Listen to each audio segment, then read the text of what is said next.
Assalamualaikum warahmatullahi wabarakatuh. Kami daripada kumpulan Mentor Menti ingin membentangkan aplikasi di dalam ODE yang bertajuk Tindak Balas Kimia. Saya Muhammad Afiq bin Azmi. Nombor metrik saya ialah 1061. Saya Muhammad Syahirul Azri bin Rohani, nombor metrik 1084. Dan saya Muhammad Haziq Zawawi bin Samsi, nombor metrik 1088.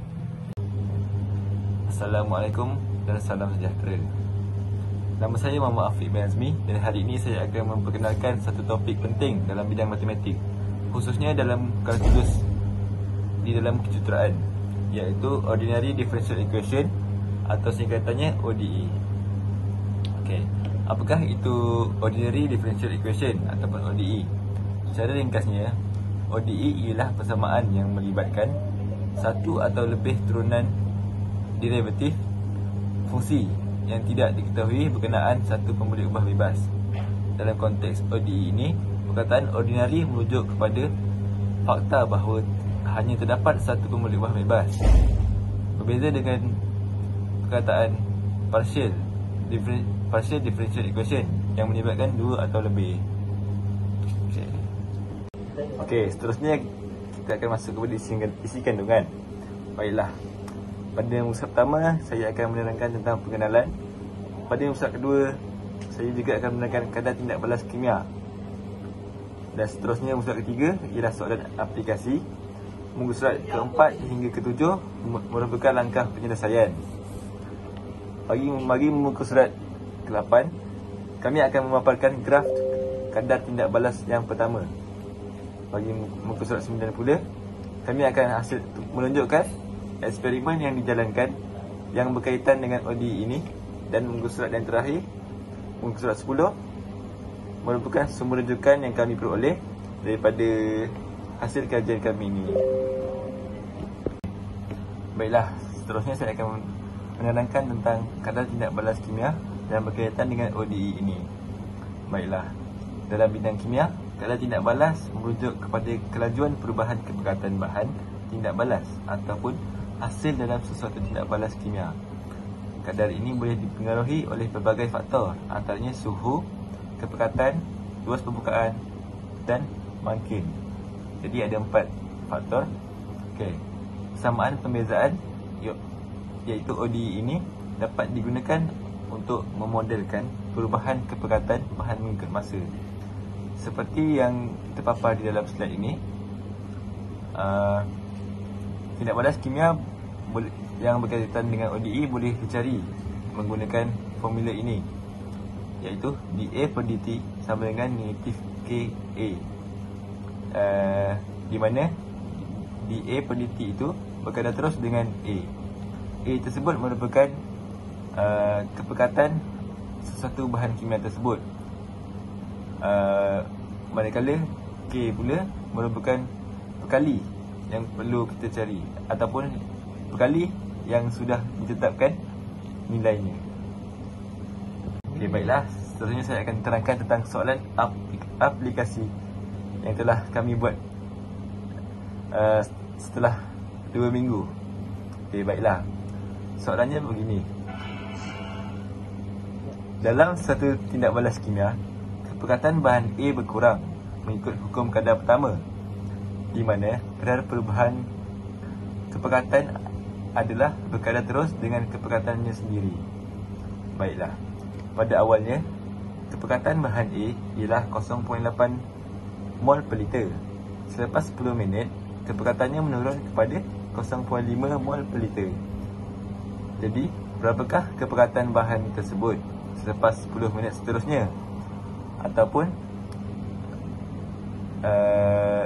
dengan mudah kata, berapakah kepekatan bahan tersebut selepas 20 minit?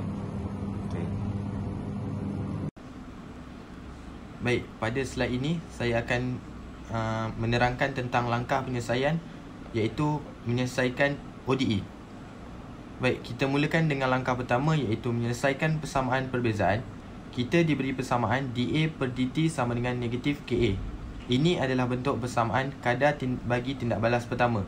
Kita boleh susun semula bentuk asal, iaitu dA per dt sama dengan negatif KA. Kemudian, kita pindahkan A dari kanan ke kiri dan dt akan ke kanan. Kita akan dapat equation 1 per A dA sama dengan negatif K dt. Kemudian, kita akan integrate kedua-dua belah untuk mencari hubungan antara A dan T. Integrate 1 per A dA sama dengan integrate negatif K dt. Hasil daripada integrate, kita dapat equation ln A sama dengan negatif K plus KT plus C. Di sini C ialah pemalah. Untuk penjelasan tambahan, ini adalah teknik pengasingan pemboleh ubah, iaitu satu kaedah penting dalam menyelesaikan ODE.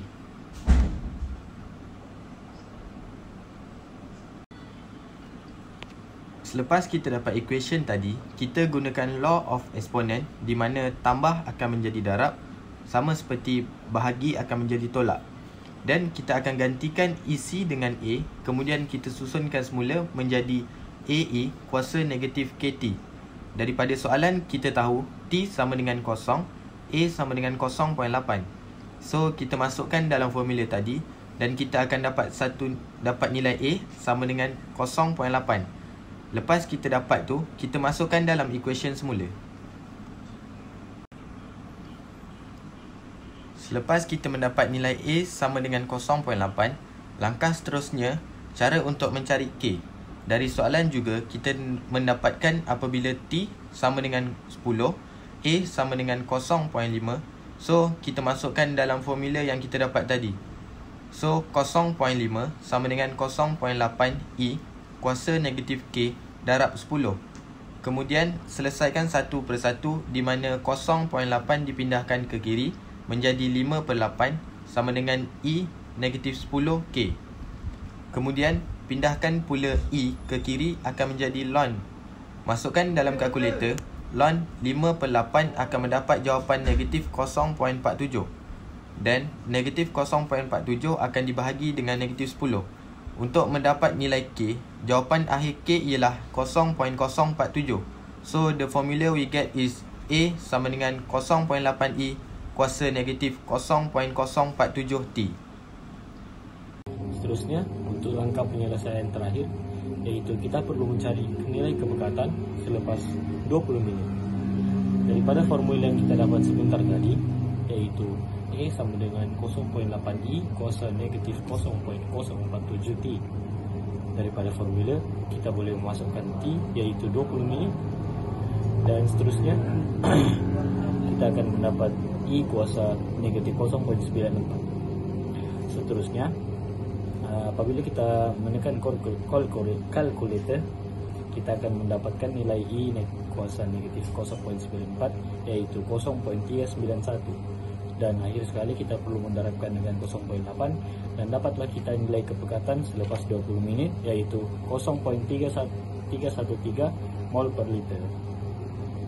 Seterusnya, untuk eksperimen kadar tindak balas pertama, saya telah menyediakan satu eksperimen iaitu asid sulfurik yang akan ditambahkan bersama natrium trisulfat di dalam satu kelalangkon dan diletakkan di bawah dan diletakkan di atas kertas putih yang bertanda X. Kita boleh merekod masa untuk melihat adakah mendakan kuning sulfur itu akan menutup X yang berada di kertas putih itu. Daripada eksperimen itu juga tadi, kita dapat lihat bahawa graf yang akan kita dapat daripada eksperimen itu tadi, yaitu graf kepekatan akan melawan massa. Oleh itu, kepekatan akan menurun secara eksponen melawan massa. Daripada tindak balas ini, kepekatan akan berkurang secara cepat pada awalnya, namun semakin perlahan apabila massa meningkat. Daripada graf ini, kita akan dapat membuktikan bahawa persamaan yang digunakan adalah tepat secara teori. Terakhir sekali, saya ingin membentangkan rujukan yang kami gunakan untuk membuat slide ini. Jadi rujukan pertama, yaitu rujukan utama, kami telah menggunakan full book metri yang telah disediakan oleh pensyarah kami, yaitu Madam Hazwani binti Bacok.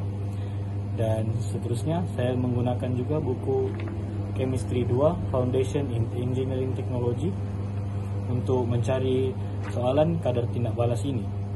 Dan yang terakhir sekali, saya banyak menggunakan internet ataupun laman web untuk mencari permasalahan daripada soalan kami.